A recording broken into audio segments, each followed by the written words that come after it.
Nĩ kĩgomano kĩa arĩmi a mbũri kaunti-inĩ ya Kirinyaga arĩa mokĩte kũmathia mathomo megimainie na ũrĩithi wa kĩrĩu wa mbũri. Dr. Benedicta Misoi nĩwe mũrũgamĩrĩri mũnene wa rũhonge rũrũ, na kũrĩa augĩte atĩ nĩ mahotete kũheana makĩria ma mbegũ 20,000 kũrĩ arĩmi a mbũri kũhetũkĩra mũbango wa kĩrĩu wa AI. So far we have done over 69,000 doses since the inception of this center, and we have been able to distribute over 20,000 straws of semen to our farmers. Ongereire atĩ itanya nĩ kuongereria na nyama iria ikoragwo ikĩrutwo gũkũ bũrũri-inĩ, ũndũ ũrĩa ũgũkinyanĩrio nĩ mbũri njega.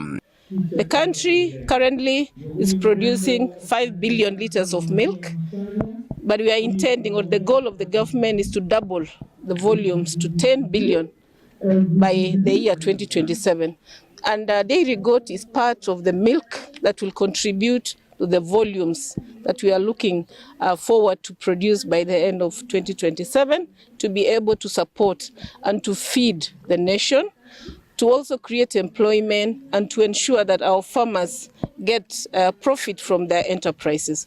Nĩ ũndũ ũrĩa arĩmi monekete kũnyita mbaru makiuga atĩ rĩu ũrĩithia wa mbũri gũkũ bũrũri-inĩ nĩ wanjĩtie kũhĩmbĩrio na njĩra nene makĩria kũringithania na hau kabere. Mbũri nĩ kĩndũ kĩega, gĩtũmi nĩ gĩkĩ. Mbũri kũringana na ũguo ndaigua twagĩtarĩrwo nĩ ndagĩtarĩ, no ũthiĩ ũmĩgarũrĩte ũguo ucoke ũgĩe kĩndũ kĩa bata mũno. Rĩu bakwa ndacoka ndona rĩ mbũri kangũthiĩ nyongererete ũguo nginya ona wakwa nĩ mbũri kĩndũ ta 10 ũguo. Na rĩu nĩ bĩndĩ ndĩracokire gũcokia mbũri mahinda-inĩ maya tondũ icio nĩ ciambirie igĩthira, no mbũri no ndũragia ya mbũri cia mũthemba ũcio. Iria nĩ yumaga iria ciarĩte ciũrinya nĩ yumaga iria rita ĩmwe kahinda kau.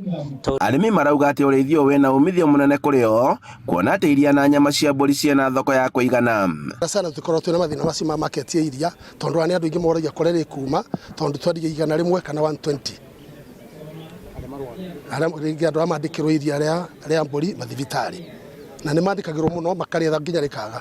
So no njuge market ĩkuo, koguo ũndũ tũngĩenda nĩ tuĩke kwĩna andũ mangĩcokanĩrĩria hamwe mũiga harĩa marĩretagĩrwo. Nĩ twerwo thoko ya iria tũngĩruta ringĩ no kũthondeka ngurubu ta cooperative, na nĩgetha rĩcoke kũgũragwo rĩ bamwe, arĩmi macokanĩrĩirio na nĩgetha rĩgacoka gũtuĩka rĩa gũteithia andũ. Andũ-inĩ ha Inooro TV kuma Kutus kaunti-inĩ ya Kirinyaga, njĩtagwo Boni Wathuku.